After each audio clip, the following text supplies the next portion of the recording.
এতটুক যে রাসূল সাল্লাল্লাহু আলাইহি ওয়াসাল্লাম বলেছেন, মান তাআল্লাকা তাবি ফাকাদ আশরাকা, কেউ যদি তাবিজ ঝুলাই তাহলে সে শিরক করলো। রাসূল সাল্লাল্লাহু আলাইহি ওয়াসাল্লামের কাছে 10 জন মানুষ আসলো, 10 জন। 9 জনের সাথে তিনি হাতে হাত মিলিয়ে বায়াত করলেন, একজনের সাথে বায়াত করলেন না। তখন 9 জন বলল বায়াতাতি সাতান ওয়া তারাকতা ওয়াহিদান। আল্লাহ নবী 9 জনের সাথে বায়াত করলেন, একজনের সাথে করলেন না কেন? তখন আল্লাহ রাসূল বলছেন যে ওই লোকের গলায় তাবিজ আছে।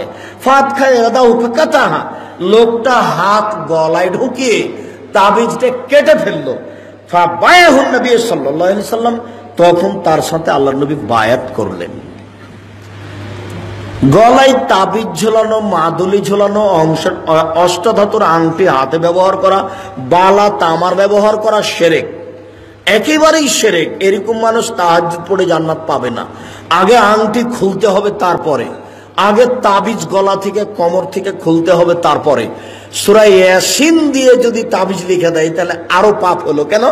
যে এক তো তাবিজ শিরকি পাপ, আর একটা হচ্ছে সূরা ইয়াসিন নিয়ে ও পায়খানায় যায়, সূরা ইয়াসিন নিয়েও পতিতালয়ে যায়, সূরা ইয়াসিন নিয়েও সেলিকার হাত ধরে হাঁটে, তখন সূরা ইয়াসিন তার গায়ে। ছি ছি ছি ছি ছি ছি ছি ছি, নাউযুবিল্লাহ মিন যালিক।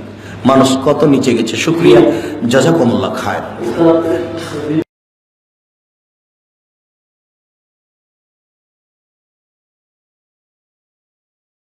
বলছেন সেভাবে তো এটা কোরআনের সাথে মেলছে না।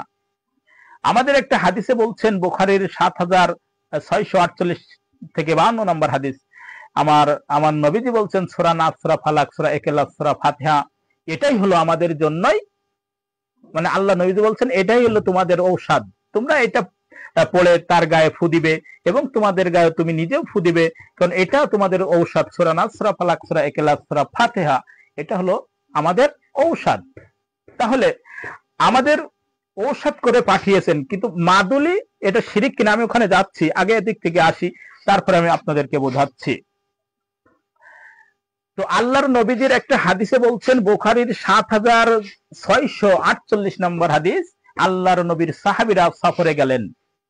সফরে যাওয়ার পরে আল্লাহর নবীর সাহাবীরা অনেক ক্ষুধার্ত হয়ে গেলেন। তো ক্ষুধার্ত হয়ে যাওয়ার পরে ওরা চিন্তা করলেন যে একজনের বাড়ি গিয়ে আমরা মেহমান হব এবং তাদের বাড়ি দুটো খাওয়া দাওয়া করব।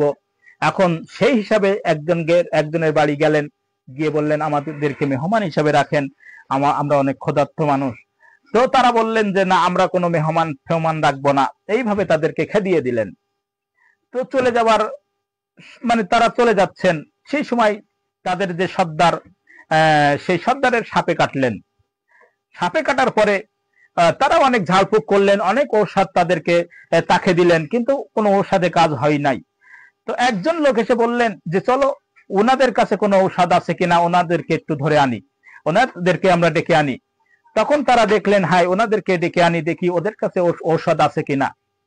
তখন তাদেরকে ডাকলেন, তাদের কাছে প্রশ্ন করলেন যে আপনাদের কাছে কি ঔষধ আছে, যে আমাদের এক সর্দারের সাপে কেটেছে, আপনাদের কাছে কোনো ঔষধ আছে কিনা। তো তারা বললেন হ্যাঁ, আমাদের কাছে আছে। তো তারা যখন আসলেন, তারা একটা কথা বললেন যে আমরা তো আপনার এই সর্দারকে ঝাড়ফুঁক করব, তো এর বিনিময়ে আমাদেরকে কিছু দিতে হবে, কারণ তারা ক্ষুধার্ত মানুষ ছিলেন। তো এখন তারা বললেন হ্যাঁ দিব। তো ওখানে ওই একজন সাহাবী তাকে ঝাড়ফুঁক করলেন। সেটা কোন সূরাটা দিলেন, সেই সূরাটা হলো সূরা ফাতিহা। তিনি খালি সূরা ফাতিহা পড়ে তার ওখানে ফু দিলেন এবং তার কিছু থুতু ওই জায়গায় লাগিয়ে দিলেন। দেওয়ার পরে আল্লাহ তাকে সুস্থ করে দিলেন। এই দেখেন আমাদের ঔষধ। এইভাবে আমাদের ঔষধের কথা বলা হয়েছে। তারপরে বলছেন সূরা নাস, সূরা ফালাক, আপনার সূরা ইখলাস, এটা আছে বুখারীর আপনার 7652 নম্বর হাদিসে। আল্লাহর নবীজি সাল্লাল্লাহু আলাইহি ওয়াসাল্লাম তিনি ঝাড়ফুঁক করেছেন। তিনি সূরা নাস, সূরা ফালাক, সূরা ইখলাস, সূরা ফাতিহা পড়ে মানুষকে ঝাড়ফুঁক করেছেন। তো এ থেকে আমরা পাই যে ঝাড়ফুঁক করা যায়। এবং মাদুলি শিরিক কিনা, তারা বলছেন মাদুলি জায়েজ। এখন আল্লাহর নবী কি বলেছেন চলুন। আবু দাউদের হাদিস 2883 নম্বর হাদিস, আল্লাহর নবীজি বলছেন ইন্না রুকা ওয়াত তামাইমা ওয়াত্তিওয়ালা তাশরিক। আল্লাহর নবীজি বলছেন যারা জাদু করে এটা শিরিক। তারপরে বলছেন যে মাদুলি যেটা ঝোলায় তাবিজ, এইভাবে তাবিজ এসেছেন যে তাবিজ এটা শিরিক। তারপরে বলছেন অবৈধ প্রেম ঘটানো এটা শিরিক। তাহলে একভাবেই আল্লাহ নবীজি বলছেন যে তাবিজ হলো শিরিক। তো এখন যদি কোনো হুজুর বলে না তাবিজ জায়েজ, সেটা কি কখনো মানা যাবে? কখনো মানা যাবে না। কারণ সে যদি জায়েজ বলে তাহলে সেটা তো হবে না, সেটা তো রসুল থেকে প্রমাণ থাকা লাগবে। ওনারা তো নিজেরাই হাদিস বানাচ্ছে এবং নিজেরাই তাদের এই যে তাবিজের এর একটা ঝাড়ফুঁক করলে তাবিজ একজনের দিলে অনেক কিছু টাকা তারা লাভ করতে পারে, মানুষদের কাছে টাকা নিতে পারে। আর আমাদের কোরআনে বলছেন সূরা তাওবার 35 থেকে 36 নম্বর আয়াতে আল্লাহ তাআলা বলছেন কিছু কিছু হুজুর আছে তারা আপনার মানুষের কাছে ধোঁকা দিয়ে দিয়ে খায়, ধোঁকা দিয়ে দিয়ে খায় এবং ধোঁকা দিয়ে দিয়ে তাদের কাছ থেকে পয়সা অর্জন করে। তো এখন আমরা বুঝলাম যে এই যে তাবিজকে তারা জায়েজ বলছেন, তো সেই ব্যক্তি বোধহয় ওই ব্যক্তি। তারপরে আরেকটা হাদিসে আল্লাহর নবীজি সাল্লাল্লাহু আলাইহি ওয়াসাল্লাম তিনি বলছেন আপনার তিরমিজির 2052 নম্বর হাদিসে 2052 নম্বর হাদিসে আল্লাহর নবীজি সাল্লাল্লাহু আলাইহি ওয়াসাল্লাম তিনি ডাইরেক্ট বলছেন তাবিজ বলতে এটা শিরিক, তাবিজ এটা শিরিক। এর মধ্যে বলা হয় নাই যে তাবিজের ভিতরে যদি তোমরা কোরআনের আয়াত পড়ো তাহলে জায়েজ, আর জায়েজ না যদি অন্য কিছু পড়ো তাহলে শিরিক, এইভাবে কোনো কিছু বলা হয় নাই। বলেছেন যে তাবিজ বলতে শিরিক, তাবিজ শিরিক। তো হুজুর যতই বলবে কোনো কাজ হবে না রসুলের যতক্ষণ পর্যন্ত প্রমাণ না থাকবে। তাহলে আমরা বুঝলাম যে তাবিজ শিরিক। যতই মিডিয়ার বক্তা বলুক না কেন যে তাবিজ জায়েজ, কোনোদিন। তারপরে কাইতন বাঁধে, ছোট্ট ছেলে মেয়েদের কোমরের মধ্যে কাইতন বাঁধে না? আপনাদের এলাকায় বাঁধে? তাবিজ ঝুলা এতগুলা করে তাবিজ, গলায় এতটি, হাতে এতটি, এদিকে এতটি, আবার কোমরে এতটি। তাবিজের ভারেই তো পোলায় অসুস্থ হয়ে যাবে। সুস্থ হবে কি করে? বিশ্বনবী তাবিজ ঝুলান নাই, বিশ্বনবী ঝাড়ফুঁক করতেন। রুকিয়া ঝাড়ফুঁক করবেন। বিশ্বনবী হাসান হুসাইনকে ঝাড়ফুঁক করতেন। বুখারীর বর্ণনা, আউযু বিল্লাহি আউযু বিকালিমাতিল্লাহি তাম্মা মিন কুল্লি শাইতানিন ওয়া হাম্মা ওয়া মিন কুল্লি আইনিন লাম্মা। এই দোয়াটা পড়ে বিশ্বনবী হাসান হুসাইনকে ফু দিতেন। বিশ্বনবী তাবিজ দেখলে ছিঁড়ে ফেলতেন, সাহাবারা তাবিজ দেখলে ছিঁড়তেন, আর আমরা তাবিজ ঝুলাই। তাবিজ আপনার কিচ্ছু করতে পারে না, করতে পারে কে? আল্লাহ। কোরআনের আয়াত দিয়ে তাবিজ দেয়া যাবে কিনা এটা একটা ইখতিলাফি মাসালা, কিন্তু নিরাপদ হচ্ছে আপনি তাবিজের কাছেই যাবেন না, আপনি ঝাড়ফুঁক করবেন। আপনার রাত্রেবেলা জিনে ধরে যাতে আপনি সূরা ফালাক সূরা নাস পড়ে ফু দেন, আয়াতুল কুরসি পড়ে ফু দেন, জিনের বাদশাও দিবে দৌড়। ঠিক কিনা? এজন্য আয়াতুল কুরসি পড়বেন, সূরা ফালাক নাস পড়বেন। লাবিদ ইবনুল আসাম ইহুদিদের মিত্র বিশ্বনবীকে ব্ল্যাক ম্যাজিক করলো। 4 মাস বিশ্বনবী অসুস্থ, নড়তে চড়তে পারে না।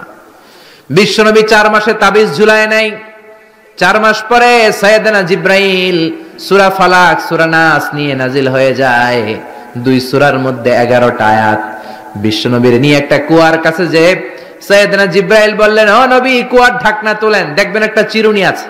ওই চিরুনির ভিতরে বিশ্বনবী দাড়ি আর চুল নিয়ে এই লাবিদ ইবনুল আসাম ইহুদিদের মিত্র 11টা গিট মেরেছে। কয়টা? 11টা। বিশ্বনবী বললেন, ও নবী একটা করে গিট খোলেন আর পড়েন কুল আউযু বিরাব্বিল ফালাক। একটা করে আয়াত পড়েন, আপনারে সুস্থ করে দিবে কে? আল্লাহ। এজন্য সূরা ফালাক সূরা নাস পড়ে ফু দিবেন। জিন ভূতের অশরীরী কোনো আত্মা যদি আপনার উপর আসর করে, আসর মুক্ত করে দিবে কে? আল্লাহ।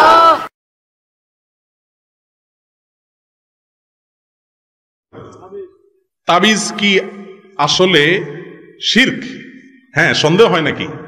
মানে আল্লাকা তামিমাতান ফাকাদ আশরাকা। নবী করিম সাল্লাল্লাহু আলাইহি ওয়াসাল্লাম বলেছেন যে ব্যক্তি তামিমা ঝুলাইলো সে শিরক করলো। তবে ইমাম ইবনে তাইমিয়া রাহিমাহুল্লাহর মতে কোরআনে কারীমের আয়াত বা হাদিসে বর্ণিত কোনো দোয়া লিখে ঝুলাইলে সেটা শিরক হবে না। আগের যুগের প্রতিমাদের নামটাম লিখে ঝুলাইতো সেগুলোকে শিরক বলেছেন। এটা ইমাম ইবনে তাইমিয়া রাহমাতুল্লাহির মত, আমার মত। অনেক ওলামাদের মতে কোরআন হাদিসের আয়াত দিয়া লিখলে জায়েজ আছে।